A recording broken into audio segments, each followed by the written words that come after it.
یہ تاجدار کائنات صلی اللہ علیہ وآلہ وسلم فرما رہے ہیں کہ اگر تم رمضان سے فائدہ اٹھانا چاہتے ہو تو پھر روزہ صرف تمہارے جسم کا نہیں ہوگا، صرف تمہارے پیٹ کا روزہ نہیں ہوگا، پھر تمہاری زبان کا بھی روزہ ہے، تمہاری آنکھ کا بھی روزہ ہے، تمہارے کان کا بھی روزہ ہے، تمہارے قدم کا بھی روزہ ہے، سر سے لے کر پاؤں تک جتنے اعضاء ہیں ان ساروں کا روزہ ہوگا۔ فرمایا اگر ایسا روزہ رکھو گے تو قبول ہوگا، ادروائز روزہ اللہ کی بارگاہ میں قابل قبول، جیسا کہ فرمایا من لم یدع قول الزور والعمل به، فرمایا جس نے بیہودہ باتوں کو اور بیہودہ کاموں کو نہ چھوڑا، فرمایا فلیس للہ حاجۃ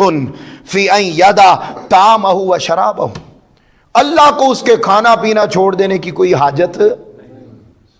بھئی اگر ہم نہ بھی رکھیں تو اس کو کوئی حاجت، ہم رکھ لیں تو تب بھی اس کو کوئی حاجت نہیں ہے، یہ ہم سے رکھواتا بھی وہ صرف ہمارے فائدے کے لیے، ہمارا فائدہ۔ تو فرمایا فائدہ تب ہوگا جب آپ بیہودہ باتوں اور بیہودہ باتوں سے مکمل طور پر اجتناب کر کے اس کی رضا میں ایک ایک لمحہ گزاریں گے، تب جا کے یہ رمضان آپ کو فائدہ دے گا، ادروائز اس رمضان کے آنے کا کوئی فائدہ